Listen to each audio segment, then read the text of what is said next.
रामाय रामभद्राय रामचन्द्राय वेधसे रघुनाथाय नाथाय सीताय पतये नमः। नारायणं नमस्कृत्य नरं चैव नरोत्तमं देवीं सरस्वतीं व्यासं ततो जयमुदीरये। लक्ष्मीनाथसमारम्भां नाथयामुनमध्यमाम् अस्मदाचार्यपर्यन्तां वन्दे गुरुपरम्पराम्। अतुलितबलधामं हेमशैलाभदेहं दनुजवनकृशानं ज्ञानिनामाग्रगण्यम् सकलगुणनिधानं वानराणामधीशं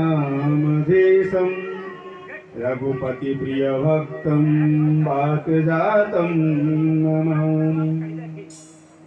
जय जय श्री राधारमण जय जय नवल किशोर जय गोपी चित चोर प्रभु सुजय जय माखन चोर। परम मंगलमय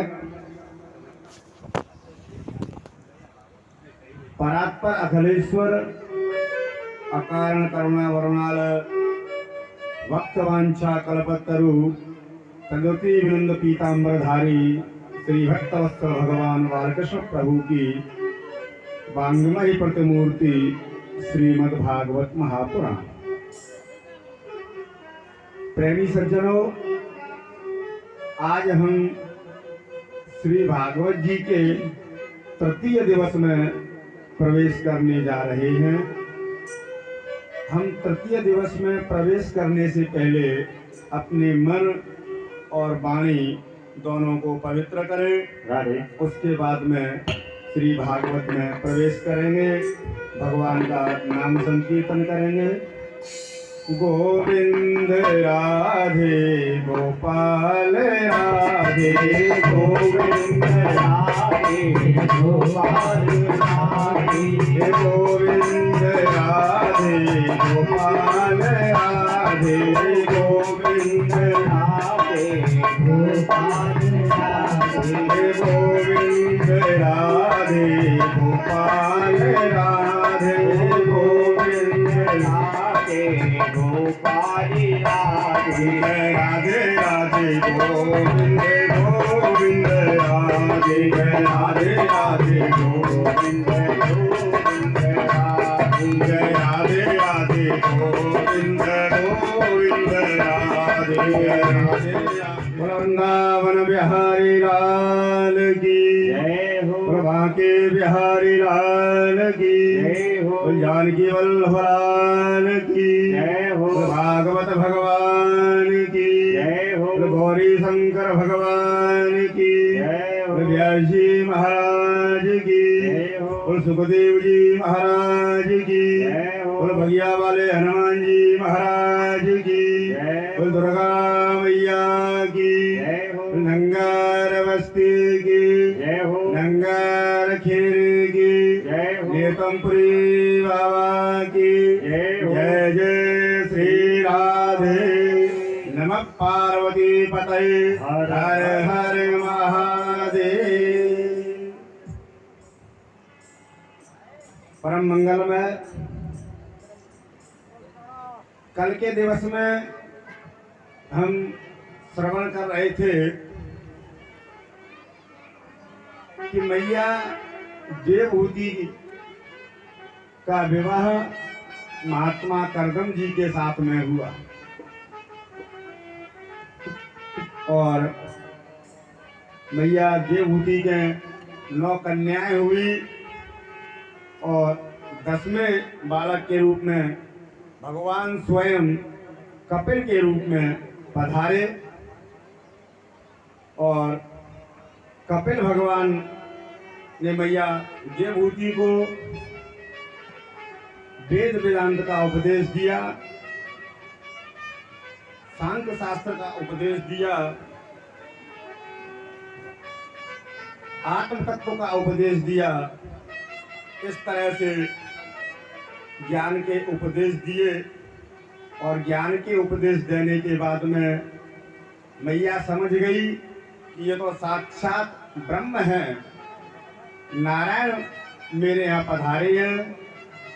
मैया ने भगवान का पूजन किया और प्रभु कपिल महाराज गंगा सागर के लिए पधारे और गंगा सागर में आकर के वहाँ तपस्या करने लगे। अब कर्दम मुनि की तो ये शर्त थी कि एक बेटा हो जाएगा तो मैं घर छोड़ के चला जाऊंगा। वो भी चले गए, कपिल भगवान चले गए। मैया के 9 बेटी हैं, उन 9 बेटियों का विवाह ब्रह्मा जी के जो मानस पुत्र हैं उनके साथ में हुआ।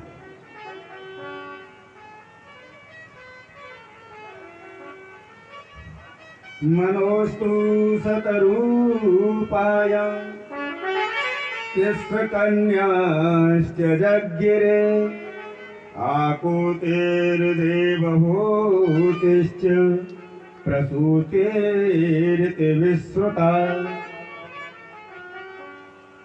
सुखदेव जी कह रहे हैं, राजन परीक्षित, मनु महाराज की 3 बेटी थी, आकुति, देवहूति और प्रसूति, और इनका 2 बेटा थे, प्रियव्रत और उत्तानपाद। सुखदेव जी कह रहे हैं, राजन मैंने तुम्हें कल श्रवण कराया था कि देवहूति का विवाह कर्दम मुनि के साथ में हुआ और आकुति का विवाह हुआ। आकुति के रुचि महाराज के साथ में, तो इसमें एक शर्त रखी गई थी, इस बेटी के जो बेटा होगा उस बेटा को हम लेंगे,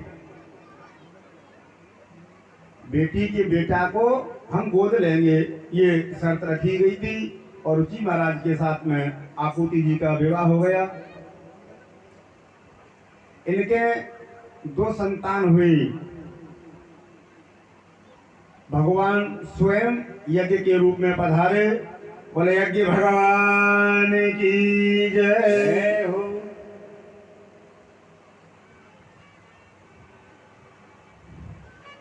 यज्ञ के रूप में भगवान स्वयं आए और दक्षिणा के रूप में मां भगवती लक्ष्मी पधारी। अब ये शर्त थी रुचि महाराज से, तो मनु महाराज यज्ञ को ले गए और उसके बाद में यज्ञ भगवान का विवाह दक्षिणा के साथ में करा दिया गया। इसीलिए यज्ञ के साथ में दक्षिणा का विधान है, बिना दक्षिणा के यज्ञ अधूरी होती है। और तीसरी जो बेटी हैं प्रसूति, इनका विवाह प्रजापति दक्ष के साथ में किया गया। इनके 16 बेटी हुई। इनमें सबसे छोटी मां भगवती जगदम्बिका सती महारानी थी। सुखदेव जी ने कहा, राजन सती महारानी कुछ ही समय तक इस धराधाम पर रही, उसके बाद उन्होंने अपने शरीर को त्याग दिया था। उसके बाद सुखदेव जी कहते हैं, राजन जो देवहूति की 9 कन्या थी, उनमें से एक कला नाम की कन्या थी, उसका विवाह मरीचि के साथ में हुआ। दूसरी पुत्री अनुसुईया थी, उनका विवाह अत्रि महाराज के साथ में हुआ। और अनुसुईया दिव्य एक पतिव्रता नारी थी। इनका पातिव्रत धर्म तीनों लोकों में फैल रहा था।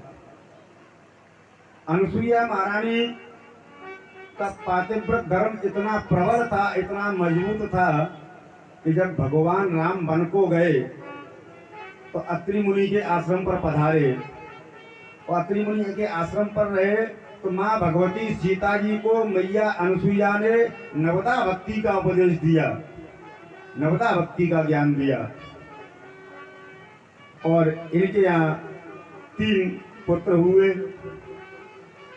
तो परीक्षित महाराज ने प्रश्न किया कि महाराज आपने कहा कि इनका इतना बड़ा पातिव्रत धर्म था, वो कैसे था, ये मैं विस्तार से सुनना चाहता हूँ।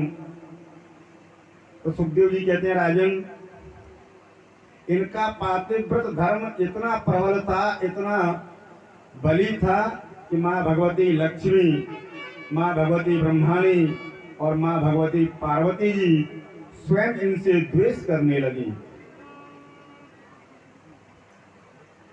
एक समय की बात है, नारद जी तो विचरण करते रहते हैं सब जगह, अपने बीणा हली हाथ में श्रीमन नारायण नारायण नारायण श्रीमन नारायण नारायण नारायण नारायण लक्ष्मी नारायण नारायण ओ श्रीमन नारायण राम नारायण नारायण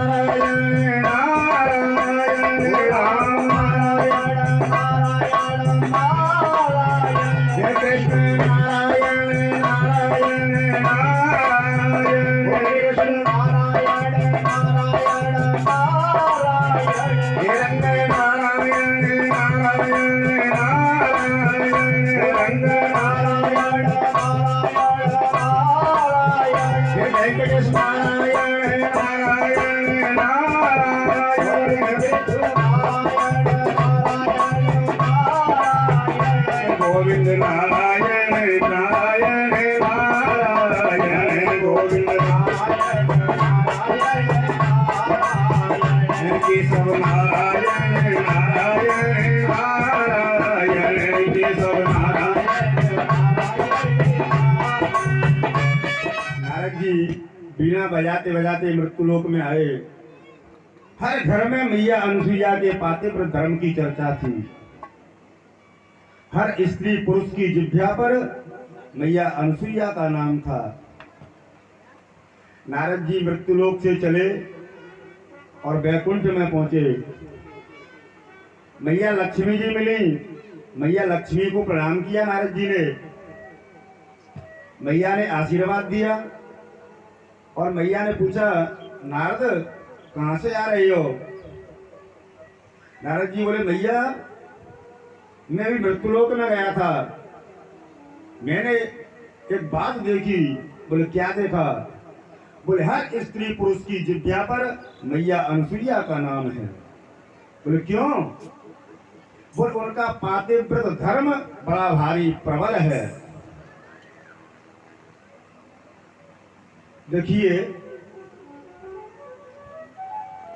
पातिव्रत धर्म से केवल पत्नी का ही कल्याण नहीं होता। पातिव्रत धर्म से पति की भी आयु लंबी होती है, पति का भी यश बढ़ता है, पति की कीर्ति बढ़ती है, पति की शक्ति बढ़ती है। लक्ष्मण और जब मेघनाथ जी का युद्ध हो रहा था तो केवल 2 योद्धाओं का युद्ध नहीं था, 2 शक्तियों का युद्ध था साथ में। उधर सुलोचना पातिव्रत धर्म का पालन कर रही थी, इधर उर्मिला जी ब्रह्मचर्य व्रत का पालन करते हुए और अपने पातिव्रत धर्म का पालन कर रही थी। तो 2 शक्तियों की भी साथ साथ में युद्ध था। मैया लक्ष्मी ने पूछा, नारद क्या उनका पातिव्रत धर्म मेरे से भी बड़ा है? नारद जी बोले, मैया बड़ा छोटा तो मैं जानता नहीं, लेकिन इस समय सबकी जिह्वा पर चर्चा अनुसुईया मैया की है। बस इतनी सी बात थी। मैया ने कहा अच्छा। नारद जी बोले, मैया अच्छा हो रहा, तुम देख लो, हम तो चल रहे हैं। और अपनी वीणा को बजाते बजाते ब्रह्मलोक में पहुंचे। जय हो। ब्रह्मा जी को प्रणाम किया कि मैया प्रणाम। ब्रह्मा जी ने आशीर्वाद दिया कल्याण हो। और मैया ने पूछा नारद तुम कहां से आ रहे हो? बोले मैया मैं अभी मृत्युलोक में गया था, लेकिन मैंने मृत्युलोक में क्या देखा? तो मैया अनुसुईया की बातों में जो स्वाद था वो स्वाद मैंने आज तक नहीं देखा। बोले क्यों? कि सबकी जिह्वा पर उनके पातिव्रत धर्म की चर्चा थी। उनका पातिव्रत धर्म बड़ा भारी प्रबल बताया जा रहा है। भैया बोली अच्छी है? बोले हाँ। इतनी कह के और कैलाश पर आ गए। भैया पार्वती को प्रणाम किया। भैया पार्वती ने आशीर्वाद दिया। पार्वती जी ने पूछा नारद जी कहां से आ रहे हो? बोले मैया मैं मृत्युलोक से आ रहा हूँ। तो मृत्युलोक में क्या हो रहा है? बोले मैया आजकल तो मृत्युलोक में हर नारी पुरुष की जिह्वा पर मैया अनुसुईया का नाम है। मैया अनुसुईया का पातिव्रत धर्म इतना प्रबल है कि सबकी जिह्वा पर उन्हीं का नाम है। पार्वती जी बोली मुझसे भी ज्यादा? बोले मैया कम ज्यादा तो मैं जानता नहीं, मैंने तो जो सुना है वो आपको बता दिया। बस तीनों मैया एकदम रूठ गई। जिसके बड़ी ताकत है मैया ने की।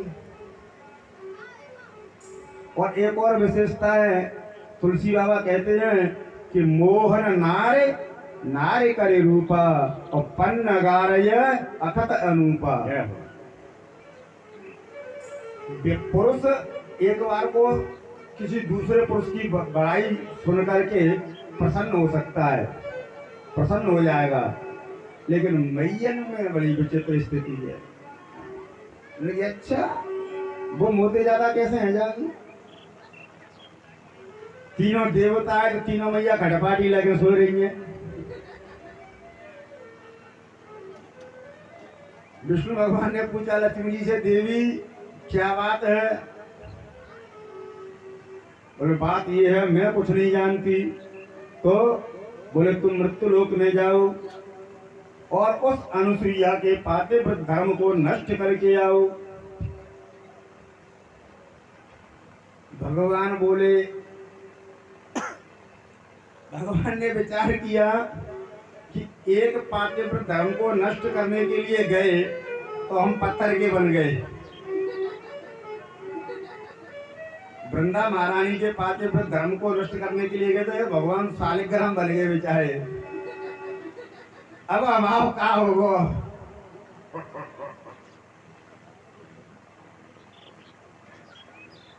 शालिग्राम भगवान का स्वयं विग्रह है और ये गंडकी नदी में पाई जाती है।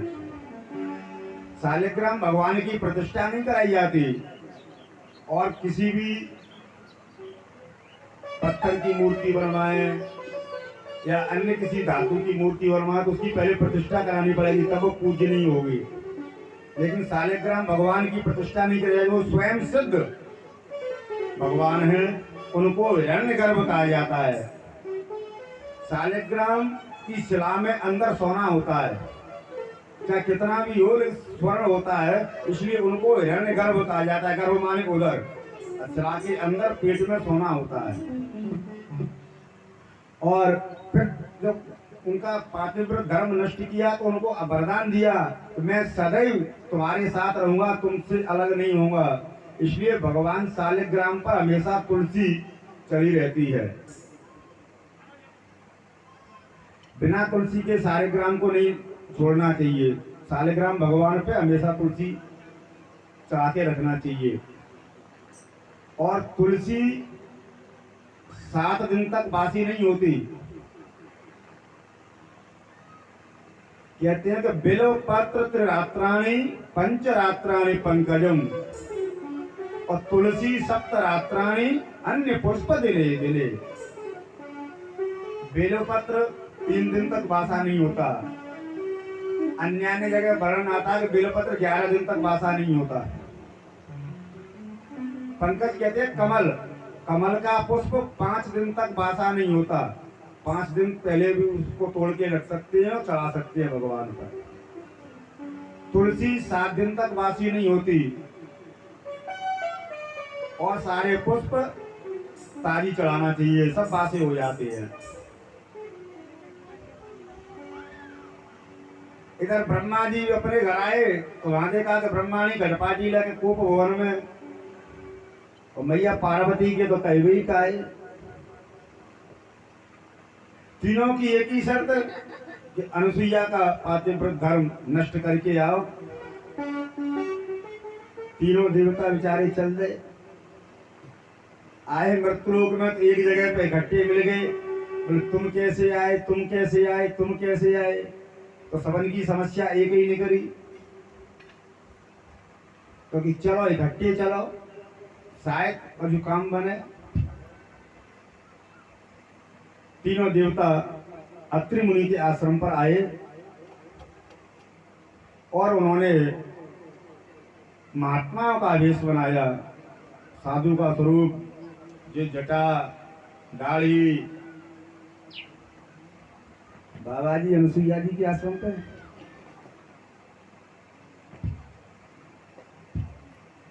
और मैया अनुसुईया के दरबार पे आके अलग जगाया, अलग निरंजन जय हो।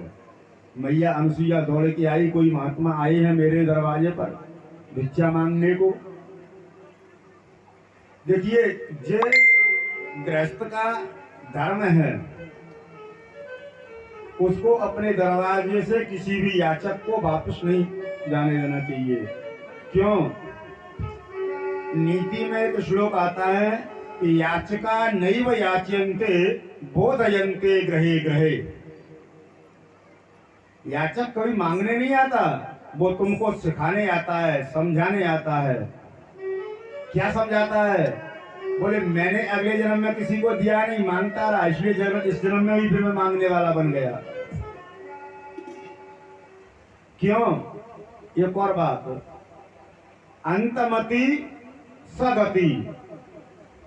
जब तुम सारी जिंदगी भर मांगते रहोगे तो लास्ट में भी वही आदत में पड़ जाएगी, भिक्षाम देही भिक्षाम देही।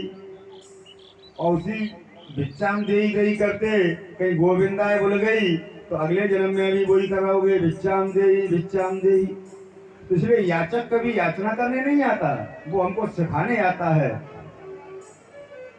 हाँ, एक बात जरूर है, हम ये जरूर देख लें कि हम जिसको दे रहे हैं वो व्यक्ति कैसा है, उसका क्या करता है। क्यों? मनीषियों ने कहा है कि सतपात्र दानाच्च भवे धनाढ्यो और धनाढ्य भावाच्च करोत पुण्यम पुण्य प्रभावा त्रिविधम प्रयाते और पुनर्धनाढ्य पुनरेव दाता।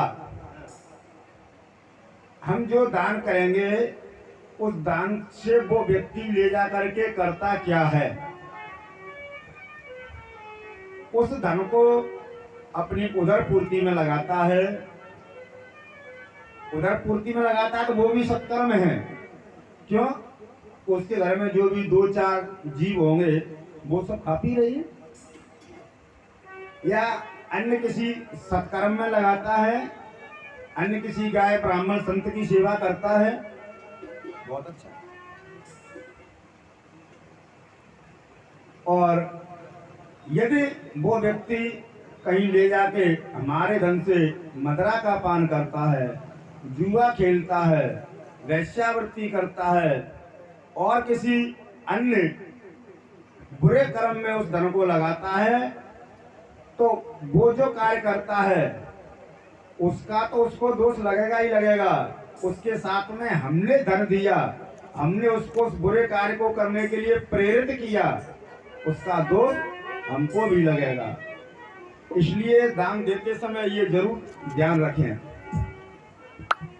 तो तीनों देवता मैया अनुसुईया के दरबार पर जाके भिक्षा मांग रहे हैं। मैया ने देखा कि बाबा आए हैं, माम भिक्षाम देही। मैया एक थाली में आटा दाल चावल घी नमक मिर्ची लेके आई। बोले बाबा लोग